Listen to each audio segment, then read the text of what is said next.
정부가 어제 초고강도의 부동산 대책을 내놨습니다. 참여정부의 트라우마를 극복하겠다라는 얘기가 벌써부터 흘러나오고 있습니다. 절대 물러서는 일은 없을 것이라는 얘기가 나옵니다. 김수현 청와대 사회수석이 오늘 그런 얘기를 했습니다. 지금의 이 강남 부동산은 대단히 비정상적이다. 어떤 경우에든 물러서지 않을 것이다 라고 합니다. 노무현 정부의 부동산 정책 실패를 더 이상 반복하지 않겠다는 강력한 신호를 보냈습니다. 부동산 폭등 빚내서 집 사라던 게 박 정권 아닌가. 부동산 과열 불 끌 시기다. 참여정부 정책을 반복하는 것은 아니다.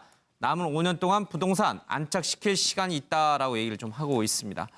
더불어민주당에서는 환영의 뜻을 나타내고 있습니다. 이명박근혜 정부 때 과열된 부동산을 짓기 위한 것이다라고 하고 있습니다만 야당의 반응은 좀 다릅니다. 이미 실패한 노무현 정책과 비슷하다. 노무현 정부 이기다라는 얘기를 하고 있고요. 근시안적인 부동산 대책은 문정부 5년만 사나라는 얘기를 하고 있습니다. 서투른 의사에 수술 맡긴 것 같다는 얘기도 나오고요.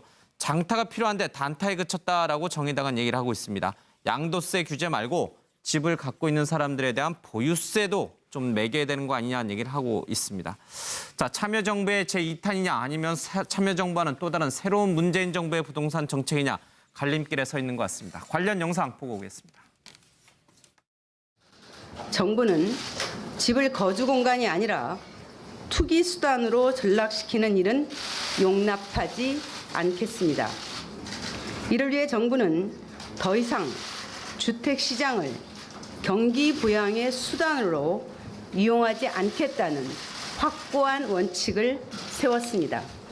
이는 집값 안정과 주거 복지에 우선하는 정책은 없다는 선언이자 정부의 강력하고 일관된 의지라는 점을 분명하게 밝힙니다.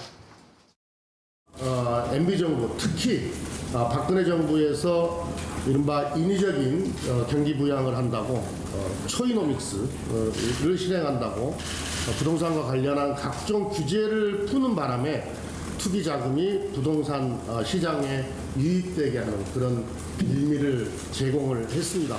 오히려 지금 자유한국당, 바른정당까지 포함해서 현재의 부동산 시장의 왜곡 현상에 대해서는 반성적으로 성찰해 보시기를 권하고 싶습니다. 이게 피자 한 판으로 될지 잘 모르겠습니다만은 네. 저는 우려의 시각을 표시를 합니다. 네. 그 근본 이유는 이러한 수요 억제 정책이 네. 노무현 전 대통령 때 이미 실패한 경험이 있기 때문이죠. 네. 지금의 심각한 우리 그 소득 격차 또 심각한 불평등이 바로 이 노무현 정부의 부동산 정책 실패에서 이어졌다 하는 네. 이런 의견이 지금 현재 대두되고 있어서 네. 우리가 여러 가지 반면 교사로 삼아야 될 점도 있지 않나 이렇게 생각합니다. 네, 정부가 어제 고강도 대책을 내놓은 데 이어서 오늘은 청와대가 직접 나서서 결코 물러서지 않겠다라는 강한 의지를 보였습니다. 왜 이렇게 강한 의지를 보일까요? 왜 부동산 잡기에 이렇게 강경한 입장을 보이고 있는지 그 이유를 좀 들어보도록 하겠습니다. 6분 다 쓰셨나요? 서정욱 변호사님부터 좀 들어볼까요? 저는 이게 한마디로요. 또 이게 그 정권에서 부동산 시장과 전면전을 선포했는데 전쟁을 선포했다. 예. 그렇죠. 근데 역대 정권에서 시장을 이긴 정부가 있습니까? 제가 보기에 모든 정권이 다 실패했어요. 시장 이긴 정부는 없어요. 그럼 이게 부동산 문제 핵심은 뭐냐? 저는 이게 그 근본적으로 이 공급 확대 이것만 이게 답이라 봅니다. 예. 제가 통계 중에 저는 다른 걸 잘 안 믿는데 왜냐하면 이게 주택 보급률 103% 이거는 헛상이에요. 왜냐하면 이게 우리나라 20년 넘은 주택이 44%입니다. 따라서 이게 인구 1000명당 주택수를 보면 한국이 320, 일본이 476, 영국 434, 미국 419입니다. 이 말이 우리나라 주택이 훨씬 이게 공급이 부족한 거예요. 이걸 근본적으로 확대 안 하고 일시적으로 투기 수요만 잡는데서 부동산 시장이 장기적으로 안정되겠느냐? 예. 저는 상당히 비판적으로 보고 있습니다. 이명박근혜 정부에서 공급을 많이 늘려나갔지만 결국 부동산을 잡지 못했잖아요. 그런데 공급을 늘렸지만 금방 통계 보듯이 예. 아주 공급이 선진국에 비해서는 적고 예. 또 공급도 필요한 지역에 필요한 주택을 늘려야죠. 그게 전국 의미는 없다는 거죠. 강남이나. 예. 그러니까 지금 이 문재인 정부의 이 처음 초기 이 부동산 정책은 어리석은 정책이다 이런 뜻이군요. 저는 이게 노무현 정책의 재판이죠. 알겠습니다. 그럼 이게 또 결과도 뻔하도 저는 봅니다. 실패할 것이다. 저는 이게 근본적으로 일시적으로는 성공할지 몰라도 그러면 이게 공급 확 축소가 되고 장기적으로 이게 또 폭등하게 되는 거죠. 예. 악순환이 거듭되는 거죠. 알겠습니다. 정기현 수요 공급 문제가 모든 것을 설명할 수 없다고 보고요. 특히 부동산 정책에는 수요 공급이 필요할 때는 공급이 있어야지만 어떤 경우에는 공급이 없어도 또 잘 돌아가는 경우가 있습니다. 그만큼 부동산이라는 것이 심리에 의해서 움직이는 게 많기 때문이죠. 예. 문제는 이 부동산 정책을 잘못 다루게 되면 결국 사회적 양극화가 심해지고 국가적으로는 도저히 수용할 수 없을 정도로 감당할 수 없을 정도의 경제 격차가 벌어지는 것 그냥 넘길 수 없지 않습니까? 예. 저는 못 잡으면 정권이 실패한다. 문재인 정부의 실패는 부동산에 있다고 해도 과언이 아니고요. 그런 부분에서 과감한 정책을 가지고 신속하게 한 것은 매우 잘했다. 물론 우리 그 변호사님 말씀대로 과연 국가의 정책이 시장을 잡을 수 있느냐. 저는 잡을 수도 있다고 보고 잡을 수 없다고도 보는 것이죠. 그 두 가지 사이에서 가장 중요한 것은 정책의 일관성입니다. 잡겠다고 하면 어떤 경우에도 이것을 유지하도록 하고 예. 다만 반발하는 목소리 경청하면서 그것이 실제 정책으로 반영해야 될 것이 무엇인지는 정말 필요한 공급이 있다면 해야 되죠. 그러나 가격의 급등을 막아야 되겠다. 불로소득을 얻는 것은 절대 용납하지 않겠다는 이 정책의 예. 일관성은 최종적으로 국민들로부터 압도적 지지를 받을 수 있다. 일부는 반발하고 있겠지만 개인의 자산이라는 것은 동시에 올라가거나 동시에 내려갈 경우에는 최고점이다. 이런 인식을 가지고 부동산으로 더 이상 돈 버는 사람 없다. 이런 것들은 확실하게 지켜갈 필요가 있다고 생각합니다. 예. 문재인 대통령이 과거 자서전에서 참여정부에서 가장 뼈아픈 정책이 바로 이 부동산 정책이었다. 부동산 잡지 못한 것이 가장 후회된다는 얘기를 했는데 그만큼 참여정부의 실패는 꼭 부동산 정책의 실패였다. 고로 부동산 정책을 성공시켜야지만 문재인 정부도 성공할 수 있다. 그 절박함이 지금 묻어있다. 이런 뜻이군요. 예. 제일 중요한 것은 정책의 일관성입니다. 흔들리면 안 됩니다. 흔들리면 안 된다. 가면 끝까지 가야 됩니다. 황 소장님. 저는 그때하고는 좀 다르다고 봐요. 부동산은 이 투기가 아닌 거주라 이건 가야 돼. 한국처럼 예. 땅이 좁은 데서는 반드시 보수 진보 정권을 막론하고 지켜야 될 부분이라고 봅니다. 예. 그럼 노무현 정권 때 왜 저렇게 뛰었느냐? 기업도시, 혁신도시, 경제자유구역청, 행복도시, 골프장 이래가지고요. 노무현 정권에서 지역 균형 개발을 내세우면서 전국에 너무나 많은 이 부동산 개발을 했습니다. 예. 거기에서 이제 토지 보상금이 100조가 넘는 돈이 예. 이 버블 세븐 등 지역으로 몰리면서 부동산이 올랐죠. 그렇기 때문에 종부세 같은 이런 조치를 취해서도 통하지 않았습니다. 지금은 수급의 문제가 아니라 데자뷰, 즉 노무현 정권 때 부동산이 올랐는데 그때 있던 인물들이 다시 정권을 잡았으니까 이번 정권도 부동산에 대해서는 우호적일 거다라고 생각을 하면서 예. 충동적으로 몰려온 부분이에요. 그런데 이번 정권의 주요 지지 기반이 20에서 40대인데 대부분이 이 주거가 열악한 사람들일 거라고 봅니다.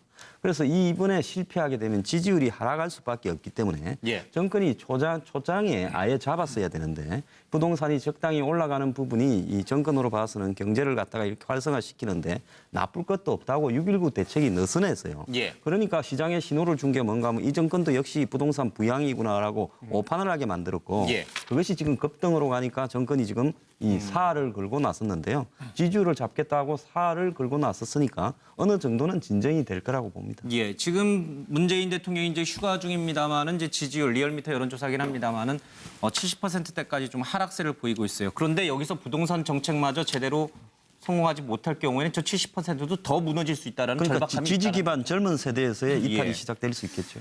문재인 정부로서는 결코 물러서지 않겠다라고 하는 나름의 이유가 분명히 있는 거군요, 거기에. 예. 네, 방금 말한 것처럼 문 대통령의 지금 지지율이 70%, 70.3%로 예. 최근 며칠 사이에 3.7%포인트 떨어지지 않았습니까? 그래서 이 부동산 이 정책이 대통령의 지지율에 미치는 영향이 굉장히 큽니다. 그래서 어떻든 이번에 어떤 경우든 물러서지 않을 것이라고 해서 김수현 사회수석이 예. 이야기를 했는데 이렇게 한 이유는 노무현 정부 때 시즌2 이렇게 흘러가서는 안 된다. 노무현 정부의 노와 문재인 정부의 무는 분명히 다를 것이라고 하는 걸 우리가 보여줄 것이다. 예. 네, 그런 의지를 보여준 거라고 봅니다. 그런데 이제 참고로 그 노무현 정부 때 제가 그때 이제 청와대 출입기자로서 이제 기억들이 나는데 예. 당시에 김수현 수석이 바로 부동산 정책을 내놓는 비서관이었어요. 근데 그때 이른바 실패한 정책의 비서관이었군요. 네, 그렇죠. 예. 결과론적으로 본인이 오늘도 이제 실패를 인정했는데 노무현 정부의 때 부동산 잡는데 아주 최고로 일관성 있게 추진했어요. 그래서 17가지의 정책을 17번에 걸쳐 내놓았는데 예. 17번 내놓을 때마다 더 올랐어요, 오히려. 그러면서 결국에는 실패해서 노무현 대통령도 2005년 8월 31일 날 뭐라고 그러냐면 하늘이 두 쪽 나도 집값은 잡는다. 이렇게 해서 오늘 뭐 말한 것보다 더 세게 어떤 경우는 물러서지 않을 것보다 더 세게 이야기한 거 아닌가? 대통령이 직접 이야기했으니까. 예. 그렇게 했는데 결국에는 종합종부세를 더 강화하는 이런 것까지 내놓았지만 결국엔 부동산 잡는 데 실패해서 결국엔 그 다음 해 지방선거에서 완전히 참패를 하는 16개 광역단체단체 중에서 한 곳만 이기는 예. 여당이 그런 경우 거의 없었거든요. 그래서 그런 참패를 낳는 그런 결과를 가져왔는데 그게 결국엔 대선까지 이어졌다고 봐야죠. 그래서 이번에는 다시 그러한 부동산 정책의 실패가 지지율이 하락하고 선거에서 참패하는 이런 거로 가지 않겠다고 하는 의지를 강하게 보이는 걸로 보입니다.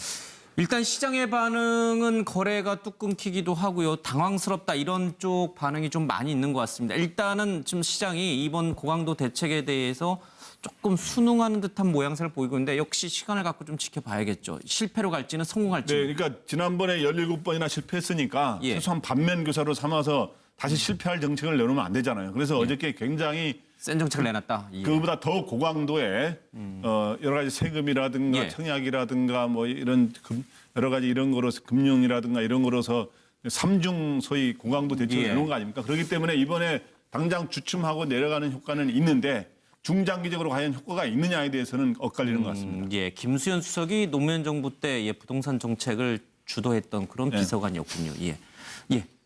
그 물러서지 않겠다. 이 말 속에 담긴 것은 저는 두 가지로 봤습니다. 예. 첫 번째는 두 번의 실패는 없다. 예. 뭐 이겁니다. 지금 현재 좀 전에 뭐 공급 문제도 지적을 했습니다만 예. 이게 이제 6.19 대책을 내놓은 지 어떻게 보면 44일 만에 내놓은 고강도 이게 예. 규제 대책이거든요. 근데 그만큼 지금 시장 과열이 심각하다는 겁니다. 이게 김수현 수석 말처럼 이미 불이 난 거예요.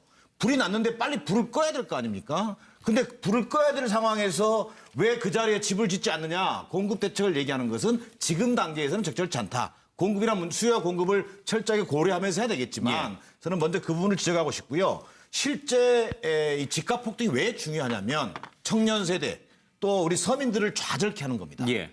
그리고 불로소득을 양산하게 돼 있습니다. 이건 그래서 우리가 사회악이라고 할 정도지 않습니까? 그런 의미에서는 문재인 정부가 이것을 어떤 그 정권의 명운을 걸고라도 어떤 추진해야 될 참여정부의 실패를 되풀이지 않겠다라고 하는 그런 각오도 예. 필요하고요. 실제요. 이번에 준비한 김수현 수석이나 문재인 정부는 참여정부의 그 트라우마를 가지고 있습니다. 왜 실패했는지 나름대로 분석을 많이 했을 걸로 봅니다. 그렇기 때문에 이른바 근시안적인 대책에 너무 매몰돼서는 안 된다. 예. 이를테면 부동산 정책이 효과를 거두려면요. 정부가 이 투기 수요만 차단하면 되는 것이 아니라 예. 아까 말씀드렸던 것처럼 공급 문제도 좀 같이 함께 고민해야 된다. 예. 마지막으로 말씀드리면 그러기 위해서는 시장에 일관된 메시지를 던져야 된다. 알겠습니다. 정책의 이른바 예. 일관성입니다. 그리고 이런 어떤 핵폭탄도요. 잔불이 있기 마련입니다. 잔불을 또 일어날 겁니다. 부작용이 생길 겁니다. 그런 잔불도 끌 수 있는 플랜 B도 예. 지금쯤은 준비하고 있어야 된다. 저는 이런 지적입니다. 알겠습니다. 예, 서영. 네, 뭐 민생 파탄의 진짜 주범인 부동산 투기 적폐를 반드시 청산하겠다는 강한 의지인 것 같습니다. 지금 문재인 정부 때 집값이 폭등하는 아파트값이 폭등한 이유는 전임 노무현 정부까지 거슬러 올라간 10수년 전의 일인데 그 낮은 금리와 유동자금이 많은 이 두 가지 문제가 그때하고 지금하고 상황과 조건이 비슷해서 그런 것 같고, 근데 문제는 그 당시와 다르게 지금의 부동산 가격의 폭등은 박근혜 정권이 경기 부양을 위해서 인위적인 부동산을 지원 대책을 통해서 여러 가지 규제를 해제했습니다. 그래서 저금리 정책을 쓰고 부동산에 따른 규제를 해제하는 바람에 인위적으로 조성된 인위적 경기 부양의 후과라는 것이죠. 따라서 제가 볼 때는 이것으로 인해서 결국은 배를 불린 사람들은 부동산 투기 자본 세력들이고 다주택자 아니겠습니까? 이제 이 세법 개정안이 국회에서 통과돼야 되는데 저는 뭐 보수 정당인 자유한국당이 이제는 선택해야 됐다는 생각이 듭니다. 다수의 피눈물 나는 서민의 손을 들지 아니면 투기 세력이자 다주택자의 손을 들지에 대해서 예. 자유한국당은 엄중하게 판단해야 되지 않겠는 생각이 듭니다. 알겠습니다. 예, 집 없는 서민들을 위해서라도 이렇게 고강도 대책을 내놓은 것 그 이유도 있겠습니다만은 대통령의 지지율 또 정권의 운명까지도 좌우할 수 있다는 얘기가 나오는 터라 이 부동산 정책에 대한 중요성은 어느 때보다 강해진 것 같습니다. 정부가 어제 초고강도의 부동산 대책을 내놨습니다. 참여정부의 트라우마를 극복하겠다라는 얘기가 벌써부터 흘러나오고 있습니다. 절대 물러서는 일은 없을 것이라는 얘기가 나옵니다. 김수현 청와대 사회수석이 오늘 그런 얘기를 했습니다. 지금의 이 강남 부동산은 대단히 비정상적이다. 어떤 경우에든 물러서지 않을 것이다라고 합니다. 노무현 정부의 부동산 정책 실패를 더 이상 반복하지 않겠다는 강력한 신호를 보냈습니다. 부동산 폭등 빚내서 집 사라던 게 박정권 아닌가. 부동산 과열 불 끌 시기다. 참여정부 정책을 반복하는 것은 아니다. 남은 5년 동안 부동산 안착시킬 시간이 있다라고 얘기를 좀 하고 있습니다. 더불어민주당에서는 환영의 뜻을 나타내고 있습니다. 이명박근혜 정부 때 과열된 부동산을 짓기 위한 것이다라고 하고 있습니다만 야당의 반응은 좀 다릅니다. 이미 실패한 노무현 정책과 비슷하다. 노무현 정부 2기다라는 얘기를 하고 있고요. 근시안적인 부동산 대책은 문정부 5년만 사나라는 얘기를 하고 있습니다. 서투른 의사에 수술 맡긴 것 같다는 얘기도 나오고요. 장타가 필요한데 단타에 그쳤다라고 정의당은 얘기를 하고 있습니다. 양도세 규제 말고 집을 갖고 있는 사람들에 대한 보유세도 좀 매겨야 되는 거 아니냐는 얘기를 하고 있습니다. 자, 참여정부의 제2탄이냐 아니면 참여정부와는 또 다른 새로운 문재인 정부의 부동산 정책이냐 갈림길에 서 있는 것 같습니다. 관련 영상 보고 오겠습니다. 일본이 476, 영국 434, 미국 419입니다. 이 말이 우리나라 주택이 훨씬 이게 공급이 부족한 거예요. 이걸 근본적으로 확대 안 하고 일시적으로 투기 수요만 잡는데서 부동산 시장이 장기적으로 안정되겠느냐? 예. 저는 상당히 비판적으로 보고 있습니다. 이명박근혜 정부에서 공급을 많이 늘려나갔지만 결국 부동산을 잡지 못했잖아요. 그런데 공급을 늘렸지만 금방 통계 보듯이 예. 아주 공급이 선진국에 부족하다. 비해서는 적고 예. 또 공급도 필요한 지역에 필요한 주택을 늘려야죠. 그게 전국 의미는 없다는 거죠. 강남이나. 예. 그러니까 지금 이 문재인 정부의 이 처음 초기 이 부동산 정책은 어리석은 정책이다 이런 뜻이군요. 저는 이게 노무현 정책의 재판이죠. 알겠습니다. 그럼 이게 또 결과도 뻔하다고 저는 봅니다. 실패할 것이다. 저는 이게 근본적으로 일시적으로는 성공할지 몰라도 그러면 이게 공급 확 축소가 되고 장기적으로 이게 또 폭등하게 되는 거죠. 예. 악순환이 거듭되는 거죠. 알겠습니다. 정기환 수요 공급 문제가 모든 것을 설명할 수 없다고 보고요. 특히 부동산 정책에는 수요 공급이 필요할 때는 공급이 있어야지만 어떤 경우에는 공급이 없어도 또 잘 돌아가는 경우가 있습니다. 그만큼 부동산이라는 것이 심리에 의해서 움직이는 게 많기 때문이죠. 예. 문제는 이 부동산 정책을 잘못 다루게 되면 결국 사회적 양극화가 심해지고 국가적으로는 도저히 수용할 수 없을 정도로 감당할 수 정부는 집을 거주 공간이 아니라 투기 수단으로 전락시키는 일은 용납하지 않겠습니다. 이를 위해 정부는 더 이상 주택 시장을 경기 부양의 수단으로 이용하지 않겠다는 확고한 원칙을 세웠습니다. 이는 집값 안정과 주거 복지에 우선하는 정책은 없다는 선언이자 정부의 강력하고 일관된 의지라는 점을 분명하게 밝힙니다. MB 정부, 특히 박근혜 정부에서 이른바 인위적인 경기 부양을 한다고 초이노믹스를 실행한다고 부동산과 관련한 각종 규제를 푸는 바람에 투기 자금이 부동산 시장에 유입되게 하는 그런 빌미를 제공을 했습니다. 오히려 지금 자유한국당, 바른정당까지 포함해서 현재의 부동산 시장의 왜곡 현상에 대해서는 반성적으로 성찰해 보시기를 권하고 싶습니다. 그래서 이게 피자 한 판으로 될지 잘 모르겠습니다만은 저는 우려의 시각을 표시를 합니다. 없을 정도의 경제 격차가 벌어지는 것 그냥 넘길 수 없지 않습니까? 예. 저는 못 잡으면 정권이 실패한다. 문재인 정부의 실패는 부동산에 있다고 해도 과언이 아니고요. 그런 부분에서 과감한 정책을 가지고 신속하게 한 것은 매우 잘했다. 물론 우리 변호사님 말씀대로 과연 국가의 정책이 시장을 잡을 수 있느냐. 저는 잡을 수도 있다고 보고 잡을 수 없다고도 보는 것이죠. 그 두 가지 사이에서 가장 중요한 것은 정책의 일관성입니다. 잡겠다고 하면 어떤 경우에도 이것을 유지하도록 하고 예. 다만 반발하는 목소리 경청하면서 그것이 실제 정책으로 반영해야 될 것이 무엇인지는 정말 필요한 공급이 있다면 해야 되죠. 그러나 가격의 급등을 막아야 되겠다. 불로소득을 얻는 것은 절대 용납하지 않겠다는 이 정책의 예. 일관성은 최종적으로 국민들로부터 압도적 지지를 받을 수 있다. 일부는 반발하고 있겠지만 개인의 자산이라는 것은 동시에 올라가거나 동시에 내려갈 경우에는 최고점이다. 이런 인식을 가지고 부동산으로 더 이상 돈 버는 사람 없다. 이런 것들은 확실하게 지켜갈 필요가 있다고 생각합니다. 예. 문재인 대통령이 과거 자서전에서 참여정부에서 가장 뼈아픈 정책이 바로 이 부동산 정책이었다. 부동산 잡지 못한 것이 가장 후회된다는 얘기를 했는데 그만큼 참여정부의 실패는 그 부동산 정책의 실패였다. 고로 부동산 정 근본 이유는 이러한 수요 억제 정책이 노무현 전 대통령 때 이미 실패한 경험이 있기 때문이죠.